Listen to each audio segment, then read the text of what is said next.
Fundación Mincatacama y Ministerio de las Culturas, las Artes y el Patrimonio presenta La Mesa del Valle Huasquino. Sabor a letras y territorio.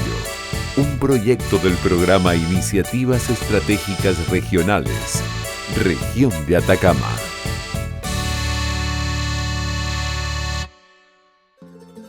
Alto del Carmen, Vallenar, Freirina y Huasco. Comunas huasquinas que se reúnen a lo largo de un río que en esencia nos acoge e identifica en territorio, historia y tradiciones en torno a una mesa que comparte recetas, productos locales y esa costumbre familiar de conversación infinita. Esta gran mesa del Huasco nos convocará y conectará con 12 cultores del patrimonio alimentario provincial y sus historias, llenas de sabor, platillos y productos locales. Huasco, comuna de olas y arenales donde la historia agrícola está medida en el tiempo. Suelos, árboles y frutos son hoy sabores con sello de territorio. El cristalino dulce de membrillo, los aceites y aceitunas del Huasco. Buenos días, yo soy Ramírez por don Andrés, soy Gutiérrez por doña Elvira, y en este mundo que gira los hermanos contamos 10. Lo digo con honradez y también con alegría, porque hoy tengo la osadía de presentarme ante ustedes y en un momento muy breve conozcan mi poesía. Bueno, mi nombre es Oriel Ramírez Gutiérrez, soy escritor, me gusta el verso libre, me gusta improvisar versos también, que por acá por el norte se le llama payadores o payador. Vivo en Huasco del año 1978 y me considero un huasquino más, un huasquino adoptivo. En este momento estamos dando inicio a otro capítulo del programa La Mesa del Valle Huasquino, Sabor a Letras y Territorio, proyecto colaborativo del Ministerio de las Culturas, las Artes y el Patrimonio y Fundación Mincatacama. Vamos enseguida a conocer lo que es el turismo rural de la aceituna, del olivo, de los olivos centenarios. ¿Me sigue, por favor?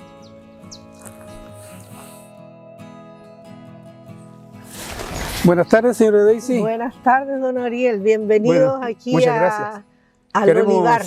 Agradecerle a la señora Daisy que nos haya recibido en su lugar de los olivos centenarios y que nos cuente un poco de cómo comienza su historia aquí en este lugar. Bueno, en primer lugar, un placer de todas maneras recibirlo. Ya un placer estar aquí en el olivar, en medio a la plantación de olivos centenarios.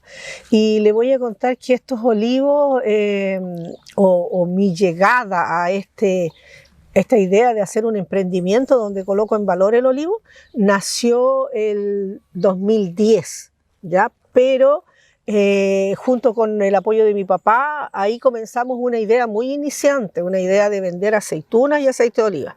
Pero ahí surgió la inquietud de las personas que llegaban hasta acá a comprar, a querer ver el olivar, a querer ir hasta el olivar y ver los olivos más añosos. Y después quisieron probar aceite, probar aceituna, y por ahí fue naciendo la idea. ¿Cómo llega la familia acá?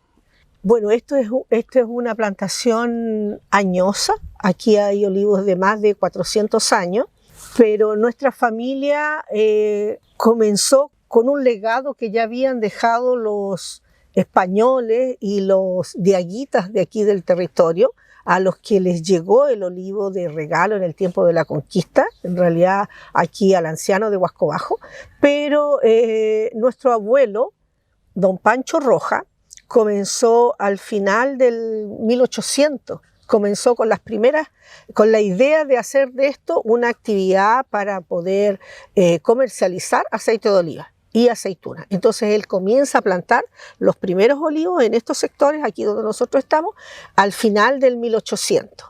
Y en 1920 ya estaban con olivos en producción, haciendo aceite de oliva y aceituna. Entonces, por lo tanto, esto para nosotros y para mí, para mi padre, para mí, para mis hermanos y mi familia en general, llegó como un legado de la familia, de una tradición ya familiar que ha ido pasando de generación en generaciones. Bueno, díganos ahora, señora Daisy, ¿qué rol cumple usted aquí en los Olivos Centenarios? Bueno, yo con mi padre se nos ocurrió la idea de hacer de esto un emprendimiento. Y yo, luego de la muerte de mi padre, seguí yo sola, pero siempre con el apoyo de mis hermanos también. Por lo tanto, yo soy la que administro y soy la que llevo adelante este emprendimiento de mostrar el olivo, sus frutos, sus sabores a turistas y a visitantes. Tienen un rol muy importante como administradora de este lugar. Sí, bien, nos gustaría conocer un poco más del entorno, de los que nos rodean en este momento, vamos, que son... Lo invito a ver algunos de los olivos añosos, que son aquellos que las personas tienen curiosidad de venir a visitar. Vamos. Bien, vamos. Bueno, aquí estamos en el punto cero. Este olivo es muy simbólico para nosotros. Este olivo representa la resiliencia. Se fija que acá tenemos distintos tipos de cortes donde estaban el olivo añoso, el que era más antiguo que estos brotes, pero acá habían entonces los añosos. Este olivo tiene más de 300 años ya, y tiene conteo de anillos, está georreferenciado. Y aquí es importante porque lo hemos clasificado como el punto cero. Aquí, si usted ve, estos olivos están alineados a él. Cuando comenzó la plantación por nuestro abuelo, este olivo ya estaba acá. Eran parte de los olivos, de los primeros olivos que llegaron. Entonces él está alineado con los otros olivos, porque antes tenía que haber habían cultivos, y aquí habían frutillas blancas, habían zapallo, entonces tenía que pasar el buey con el arado, después la carreta para recogerlo, las producciones. Frutos, claro. Entonces, por lo tanto, este olivo ya estaba acá, y ahí se comenzaron a plantar todas las otras plantitas. Entonces, cuando viene el turista, le mostramos las características que tiene el olivo, por ejemplo, la forma. Esto ocurre solo con olivos de más de 200 años, es más o menos suave, ¿ya? Como estos brotes que están acá, que son brotes más nuevos. Pero aquí, cuando los brotes ya son más viejos, esto cada vez es más pronunciado. Ya el olivo se aprieta, es una madera dura, él se va retorciendo. Por lo tanto, este olivo, al ser muy añoso, es totalmente diferente a los otros. Se fijan, los otros tienen un solo pie, tienen un solo tronco, y acá tiene ese, tiene ese, tiene este, tiene ese, y tiene entonces los testigos de los añosos, los que estaban antes. Y también podemos ver que este olivo no tiene una copa tan grande, no es un olivo con finalidades productivas como los otros. Usted puede observar todos esos otros olivos que están para allá, son redonditos, se ponen escaleras, tienen mucha aceituna, o sea, tienen un fin más comercial. Este para nosotros es simbólico, y eso es lo que le pasamos al turista. Entonces el turista viene aquí y ve que este olivo estaba hace muchos y muchos años, lo abrazan, le contamos también un poco, tenemos un relato sobre el cultivo del olivo, de dónde viene, que viene de Greta, Siria, Palestina, en fin, toda la historia del olivo en sí, de lo añoso que es esta especie longeva, y como le digo, no es un olivo con fines de que tenga muchas aceitunas. Entonces es un olivo simbólico, símbolo de paz, de prosperidad, de resistencia. Bien, claramente este es un espacio de educación, ¿ya? También. ¿Vienen niños de escuelas, hay cursos para que aprendan? Sí, ahora con la pandemia quedamos ahí en stand-by, pero aquí siempre en el mes de octubre es una política que tenemos con nuestro padre, que era traer a niños de la escuela, porque mi papá siempre estaba llegado en el tiempo de antiguamente habían colonias, entonces siempre venían colonias para acá, y eso después se acabó. Entonces comenzamos a rescatarlo, y en el mes de octubre es el mes que nosotros invitamos a la escuela, gratuitamente, las escuelas del Estado, y vienen a ver no solo los olivos, sino lo que es una plantación tradicional de olivos que no son monocultivos, donde usted puede observar en el suelo, lo hacemos leer el suelo, porque además esto se complementa con toda una biodiversidad que hay en el suelo, de ortiga, de llantén, de ñible, en fin, para que los niños aprendan todo eso, y entonces le enseñamos a que tengan un orgullo de esto que es patrimonio, identidad de nuestro territorio, y para que puedan valorar, porque nuestro objetivo, nuestra principal misión es que otras personas como nosotros puedan valorar el olivo y sus frutos, sus sabores, el aceite y la aceituna. Entonces aquí el turista es donde abraza, donde siente y donde dice, wow, el olivo. Y con eso nosotros ya estamos felices. Ese es nuestro objetivo. Se dan por pagado. Claro. Y además que eso es una parte de la educación, pero además motivar a que jóvenes ya, se puedan proyectar, ¿O se interesan? ¿Sí? claro, en emprendimientos que puedan salir del olivo, porque el olivo tiene la madera de olivo, que se la puedo mostrar, de donde nacen los primeros troncos, tiene el aceite de oliva, tiene las aceitunas, pero hay distintos procesos que pueden hacer. Entonces las personas cuando llegan a ser adultos, muchos jóvenes pueden empezar a tener un emprendimiento que esté relacionado con el mundo del olivo, porque todo este sector bajo de Freirina para acá y un poquito más allá también, de Vallenar hacia acá, hay muchos olivos. Entonces hay una potencialidad muy grande en todo lo que envuelve el mundo del olivo. Le voy a mostrar cómo están los troncos de olivo cuando se desgancha uno. Vamos a ver uno. Vamos a ver. Acá este olivo, cuando vienen los vientos, se desgancha. Nosotros estamos al lado litoral y usted sabe que a veces tenemos marejada.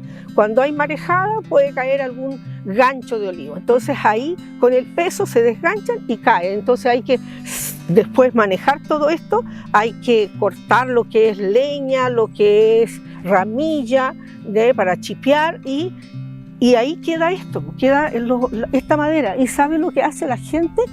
La mayor parte, el 90%, casi el 95%, lo lleva a la panadería y lo quema. Entonces es un pecado. La madera de olivo es tan valiosa en el Mediterráneo que lo ocupan solamente para hacer chapas para los Rolls Royce, para los yates. Es como la madera del palo de rosa para una mesa. Entonces es carísima y aquí se quema. Entonces hay que enseñar y motivar a jóvenes para que esto se deje secar, y nosotros hacemos eso, los dejamos secar y luego entonces cortamos y hacemos tablas de picoteo, tablas para uso culinario, porque la madera de olivo, todo lo del olivo es bueno, pero la madera de olivo es tan dura que prácticamente es antiséptica. Entonces ese tipo de posibilidades los jóvenes tienen que conocer, porque de repente uno de ellos puede decir, yo voy a hacer cucharas de palo, cucharones, morteros, fuentes, ensaladeras o simplemente tablas. Y que este territorio la gente no venga solo porque el olivo va a producir aceituna y aceite de oliva, sino porque va a haber un sinnúmero de otros objetos relacionados a la cultura del olivo. Y esa es la misión. Ese es como sus productos. Claro. Me decía que esos anillos que están dibujados en los troncos son verdaderos mapas, claro. Es una verdadera historia que escribe el Claro, el olivo aquí está, bueno, esto para notar más las vetas requiere de una lija, pero van apareciendo las vetas más oscuras, ya las vetas más claras, y como son todos muy añosos, de más de 100 años la plantación, entonces aparecen los años lluviosos, los años de sequía, sí. los tramos, las pestes, ¿ya? Cuando el olivo estuvo afligido, complicado, entonces ahí van a aparecer vetas mucho más acentuadas. Entonces es toda una historia, e incluso un olivo que está en la orilla del canal tiene otro tipo de vetas porque recibe más agua, y los que están en lugares más áridos o en plantaciones que están en el valle al otro lado del río arriba, donde es más pedregoso, ya entonces tienen también las vetas más, los colores van cambiando y cada uno tiene su propia historia. Es muy lindo, muy lindo. Bonito, sí. Incluso tener a gente que estudia esto del estudio de los árboles, de los años, ya ellos es muy interesante escucharlo, porque ellos les dicen, este año el olivo estuvo con mucha sequía, o por aquí hubieron años en que fueron años muy lluviosos para el valle. Entonces es realmente apasionante. Es apasionante, sí. Sí, muy bonito. Así que es una cosa que hay que valorar. Nosotros valoramos el olivo, sus frutos, y todo el mundo de oportunidades que ofrece. Oiga, y la aceituna es una sola, de un solo tipo, ¿o hay variedades? No, hay más de 30.000 variedades. ¿Ya? Y muchas más, tal vez. Lo que pasa es que si yo, por ejemplo, consigo, de hecho la sevillana, que es de acá, de Huasco Bajo, llegó de Sevilla, pero tiene características especiales acá, se adaptó, por lo tanto ahora ya es la sevillana de acá, pero también tenemos la manzanilla, hay manzanilla real, manzanilla israelita, manzanilla chilena, que es la manzanilla de Huasco Bajo, pero la manzanilla llegó de España, es una variedad española, entonces se adaptó tanto acá, se trajo en los años después de la caída de la minería, después de la Segunda Guerra, y se introdujo esa variedad junto con la empeltre, pero eso ya adquirió características propias, por lo tanto es una nueva variedad que se llama manzanilla de Huasco Bajo, manzanilla chilena, entonces tenemos variedades propias. Entonces hay muchas, y propias para hacer aceite, otras propias para mesa, otras que viceversa, se pueden hacer las dos cosas. Hay algunas picosas, otras amargosas.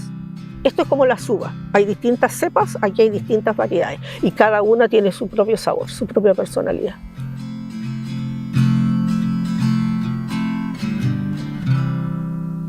Don Oriel, mire, aquí el turista viene y no se puede ir sin abrazar una especie que nuestro objetivo aquí es que este olivo, que es casi 350 años, pueda llegar a ser un olivo milenario. Nosotros no vamos a estar acá para verlo, pero la idea es de que esto se ponga en valor y las personas puedan vivir esa experiencia, de estar en contacto con eso. Bueno, aquí en pleno desierto de Atacama podemos abrazar un olivo centenario.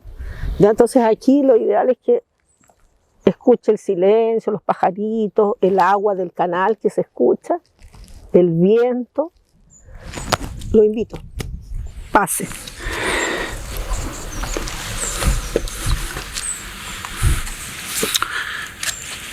Despacito, despacito, despacito. Ahí, bien apegadito para que todo su cuerpo tenga contacto. Ay, qué bueno.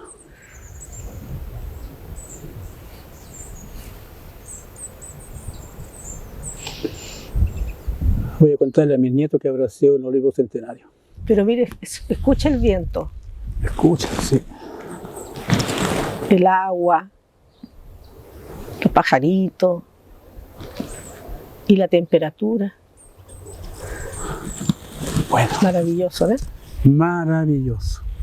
Sí, contacto directo aquí con la naturaleza. ¿Vamos a volver entonces? Muy bueno, muy bueno. Es como relajante. Y además, imagínense aquí abajo,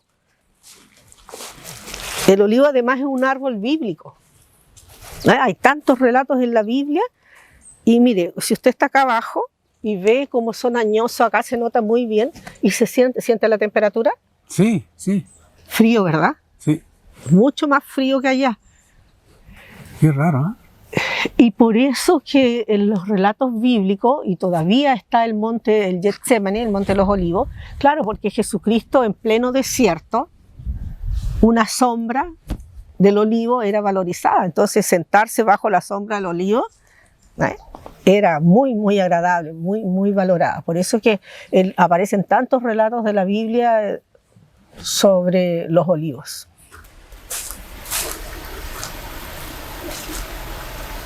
Aquí vamos llegando a las tomas de agua para regadío, ¿sí? Claro.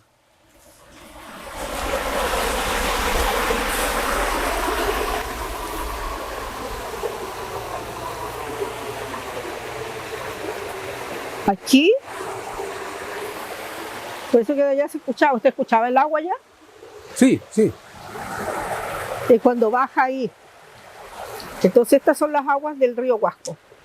Y cuando nos toca el riego, colocamos la compuerta y el agua entra. Y ahí los olivos reciben su agüita. En esta época es una época en que ya no se riega tanto, porque ya vamos a comenzar la cosecha, porque no esté tan mojado el piso, para la gente poder... Y ahí baja y se va. Y este es el último canal que no está pavimentado, porque ahora los canales son así. Ah, ¿verdad? Sí. En concreto.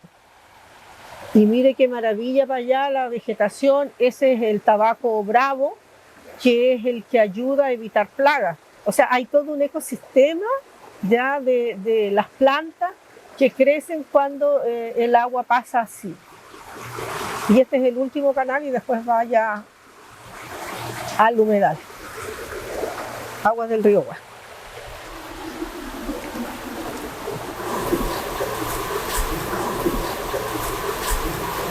Señora Daisy, estamos descansando aquí de un buen recorrido que hicimos por los olivos. Queremos que nos converse un poco de cómo es la cosecha de la aceituna. Esa parte no la hemos tocado bien. Es verdad, y es un periodo bastante largo, desde ahora en mayo hasta agosto, y con algunos altos y bajos también, porque en el campo hay mucha falta de mano de obra, y aquí todavía no están todos maduros porque estábamos comenzando la cosecha, pero si yo dejo este olivo hasta agosto, todo va a estar negro, y la cosecha se hace con escaleras de madera, una a una, se saca un fruto por vez, no se puede golpear, no se puede machucar, porque la mayor parte la vamos a usar para la mesa, para aceitunas ajadas o aceitunas verdes. Las personas van a comer aceitunas negras o aceitunas verdes, porque vamos a separar los colores, y los colores tienen a ver con el tiempo de madurez de la oliva. Entonces las olivas verdes son olivas que todavía no llegaron a su madurez, y después comienza entonces el proceso de pasar por morado, hasta llegar a negro. Y las olivas va a depender de la cosecha de qué es lo que queremos. Si queremos para hacer aceite, entonces dejamos las chicas para el aceite y las grandes para la mesa. Y las personas que cosechan son cuadrillas que nosotros tenemos una que es de Freirina, que siempre ha sido y va de generación en generación, y era el oficio que aquí todas las personas dependían del cultivo, y ahora no, pues ahora se nos van a la minería, pero antiguamente las familias completas se dedicaban a la cosecha de aceituna, y tienen que saber, porque tienen que mover escaleras muy altas, y ellos dicen que no hacen tanta fuerza, porque en realidad lo que buscan hay un equilibrio ahí de saber hacer la fuerza.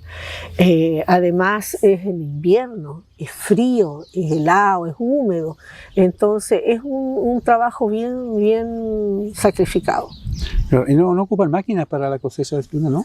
En los olivos de monocultivo, ahora sobre todo en la zona central y algunos de aquí del sector de Longomilla, por ahí los olivos esos que son monocultivos, ahí usan máquinas, porque son olivos chiquititos, entonces el tronco es fino y y lo mueven. Y hay personas que también usan una manito, ¿ya? Una manito que tiene vibración, y con esa se caen, pero esos son solo para la producción de aceite. En cambio para la mesa no se pueden golpear. Bueno, para el aceite también no es bueno que se vayan a golpear, porque el fruto se daña, el fruto queda roto, y ahí empieza un proceso de descomposición, y eso va a reflejar después en un extra virgen o un aceite virgen nomás, o corriente, porque hay clasificaciones también de la calidad. Entonces hay que cuidar mucho el fruto, y lo ideal es sacarlo con la mano. En estos olivos, sobre todo, que son aquí todo es tradicional. Aquí el riego es tradicional, no es riego goteo, la cosecha es tradicional a mano, y la comercialización de los frutos también son tradicionales, porque no usamos química, no usamos soda cáustica, usamos solo procesos de fermentación natural con sal, agua y sal. Y el aceite de oliva también usamos proceso tradicional con molienda en piedra italiana y prensa hidráulica italiana. Entonces prensado frío, todo natural.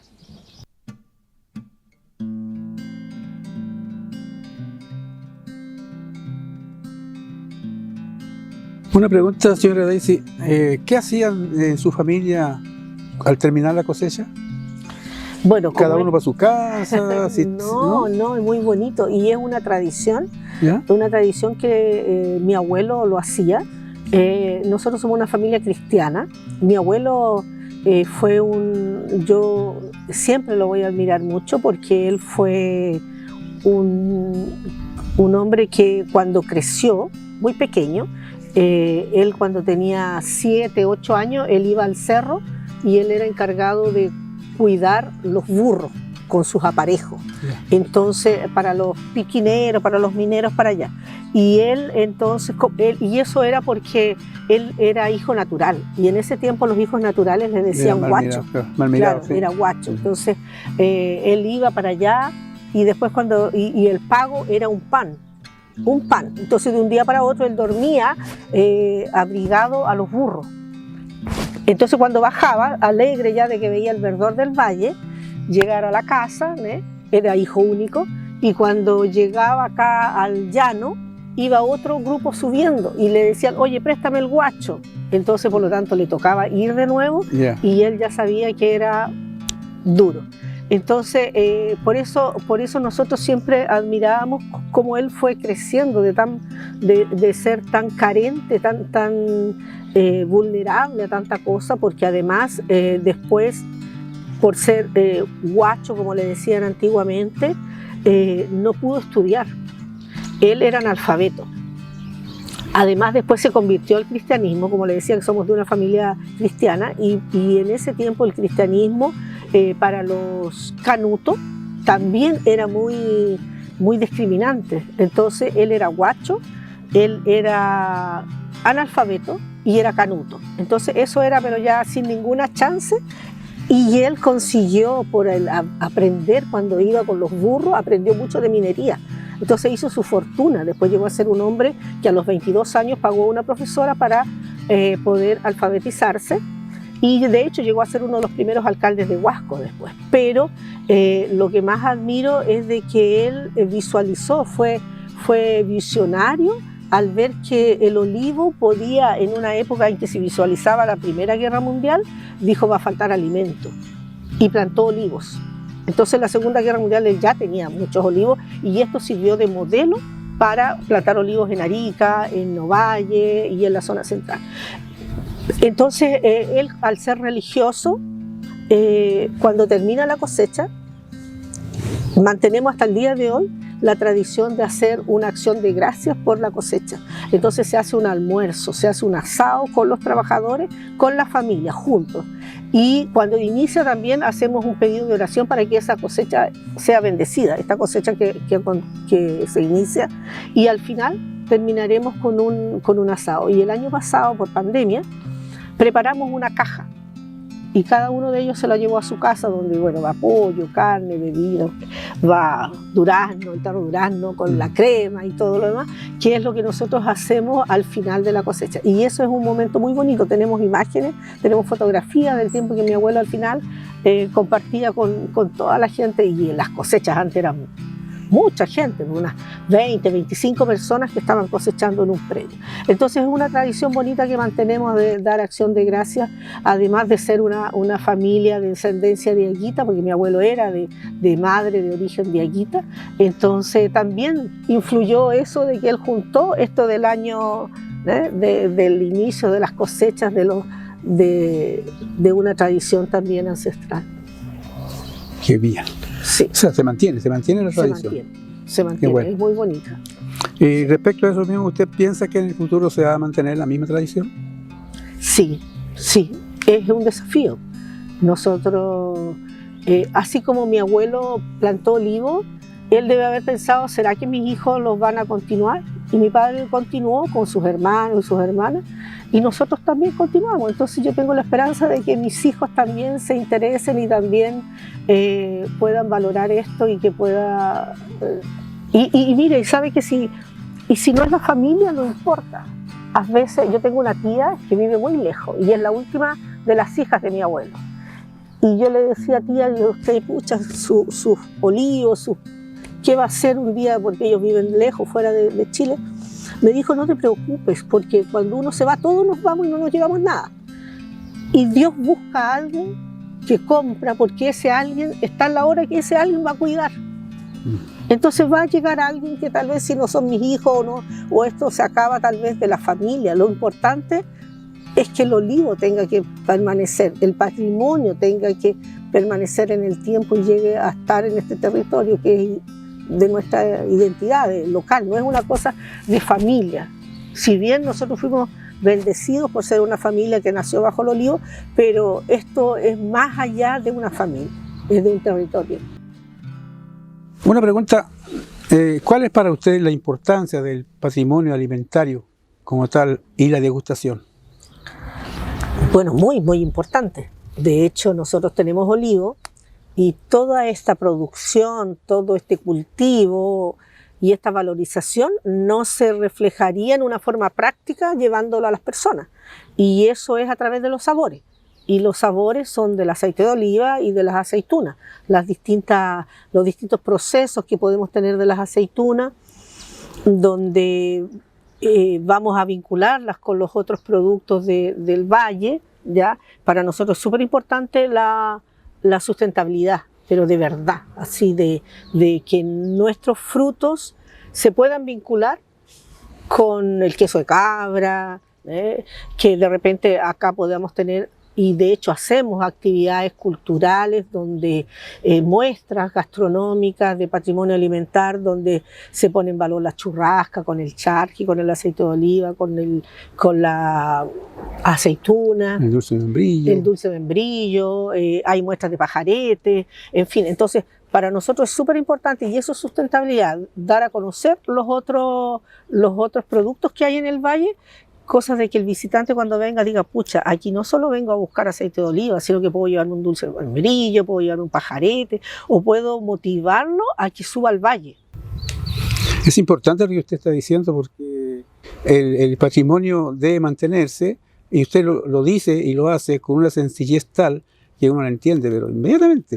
¿Ah? Es que sabe es muy agradable conversar con su es que persona sabe que respecto a eso. el patrimonio alimentar es una cosa de nuestro territorio. O sea, si yo estoy nosotros estamos al lado del mar, entonces yo tengo una presencia de los frutos del mar, de los pescados. Estamos a pocos kilómetros que en el día yo puedo estar acá y puedo estar en el mar y puedo estar allá arriba en Alto del Carmen o allá en el Tránsito, en San Félix. Y allá los frutos son diferentes, pero ¿por qué no hacer todo?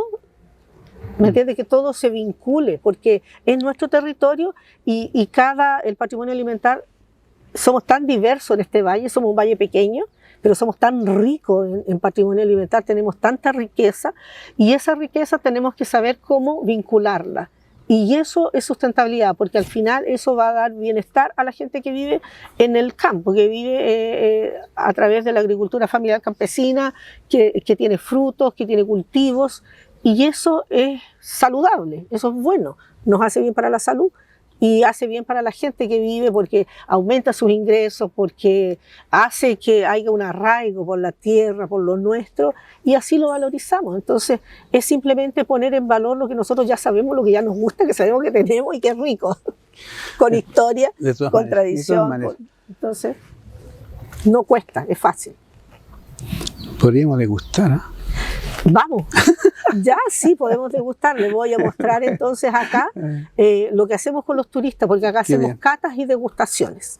Hacemos este turismo rural de experiencia, de sabores, valorando el olivo, pero no puede faltar la degustación. Entonces ahora los invito a probar esta fusión de los frutos del olivo con los otros elementos de nuestro territorio. ¿Vamos? Bien. Vamos. Ya, don Ariel. Llegamos aquí. Aquí tenemos la mesa de los sabores. Muy bueno, se ve bonito, ¿eh? Apetitoso. ¿Usted nos podría explicar? Porque yo veo que hay varios platos con sus distintas cosas. Bien, aquí tenemos las aceitunas y tenemos el aceite de oliva. Y las aceitunas en sus distintos momentos de crecimiento y procesos, porque acá la tenemos como va a la salmuera madre en agua y sal y fermentación natural. Todos nuestros productos son fermentación natural en cuanto a las aceitunas. Entonces aquí está guardada así y luego ahí se transforman y queda esto también, que acá la aceituna está sajada, la misma la hemos sajado y con los cambios de agua pura de la llave se va oxidando naturalmente y se va poniendo negrita, y ahí le echamos la sal al 2%. Entonces tiene muy poca sal, en cambio acá ya tiene 6-7%, la guardamos al 10%, pero después va bajando. Y acá está solo al 2%, entonces súper saludable. Y acá está el fruto verde. Cuando seleccionamos los tamaños también seleccionamos los colores. de acuerdo al tiempo de no es madurez. que maduren verde. No es que haya también un árbol de aceitunas verdes, no, es la misma variedad, aquí son todos sevillanos y hay un momento de crecimiento y acá entonces está el fruto verde y esta tiene vinagre, porque el verdor es como si usted va a comer cualquier fruta verde, el olivo es un frutal y tiene frutos, sus frutos son las olivas, entonces cuando está verde es áspera, amarga. Súper amarga, sí. Mucho más amarga y áspera, así, dura, entonces con el vinagre y la salmuera se afirma. Claro. Y tiene que estar en fermentación, por lo menos 6, 7 meses. Y va a depender del clima también. Ahora con cambio climático también tenemos otras cosas que de repente nos sorprenden. Y acá tenemos la aceituna chiquitita, la aceitera, que son las manzanillas, y aquí está con queso de cabra y aceite de oliva. ¿Ya? Y cebolla también, cebolla. Y acá tenemos, que es lo muy típico, el queso de cabra con charqui y aceite de oliva. ¿Ya? Esto es típico de nuestro territorio, de cuando los pirquineros entonces o los crianceros, ya sea no solo de cabra, sino que antes también era de ganado, iban al cerro y llevaban entonces las aceitunas chicas porque eran las más baratas. Ya las grandes se vendían, entonces las chicas se llevaban la aceituna chica con la cebolla y allá se cortaba nomás, se apretaba y el quesito de cabra y listo, estaba listo el lunch. Listo el cauceo. El cauceo. Y acá tenemos también, por lo que se hacía en el cerro, también aquí con mucho aceite de oliva, el charqui con cebolla. Charqui con cebolla. ¿Ya? Típico de nuestros territorios. Entonces yo lo invito a que pruebe primero un quesito o una aceituna, comencemos por la aceituna y luego vamos por allá. Antes de empezar a degustar, me gustaría agradecerle la atención que usted tuvo para con nosotros, las explicaciones muy didácticas y gracias por enseñarnos tantas cosas. Yo personalmente desconocía varias partes de la cosecha de aceituna, de los olivos mismos, de los olivos centenarios. Yo tenía otra idea respecto de eso. Usted me la ha aclarado totalmente y, como dije recién, muy didáctica. Un placer, pues. Así que ahora... Y que pueda servir de inspiración para su obra. Exactamente. Bien, ya pues, vamos a probar. Pruebe primero estas suavecitas que son las aceitunas sajadas. Yo lo voy a acompañar. Esta tiene solo agua y sal. Se sajan a mano. Ahora ya también en máquina. Exquisita. Muy buena. Esta que yo creía que maduraban en el árbol. No. Y estas muchas personas dicen, pero esta es la de azapa. En cualquier lugar del mundo las aceitunas cuando están maduras uno las guarda en salmuera y comienza la fermentación porque la oliva tiene azúcares. Entonces comienza un proceso de fermentación que queda un agua morada. Entonces son los taninos. Y eso entonces va haciendo que el fruto quede de negro, queda morado. En cualquier lugar del mundo. Todas las aceitunas se consumen amargas. Pero Chile es único. En Chile los sabores tienen que ser más suaves. Por eso que están estas que son las sajadas. Pruébela, muy rica. Entonces no es solo en azapa, en cualquier lugar del mundo. Y esta entonces es separamos por tamaño y esta es la extra huasco. En salmuera, nada más fermentación natural. En azapa se llama azapa por el valle, sí. Pero son las mismas olivas variedad sevillana, acá se llama huasco por el valle. Bien, mientras estamos degustando, ahora nos vamos a despedir agradeciendo una vez más a la señora Daisy y esperando que este encuentro o este programa haya sido de su agrado, que les guste y que les haya sido provechoso también las cosas que estuvimos viendo, estuvimos aprendiendo. Así que me despido y espero vernos en una próxima oportunidad. Claro que sí, va a ser un placer. Muchas gracias por su visita, por acompañarnos en este camino del patrimonio alimentar y cultural.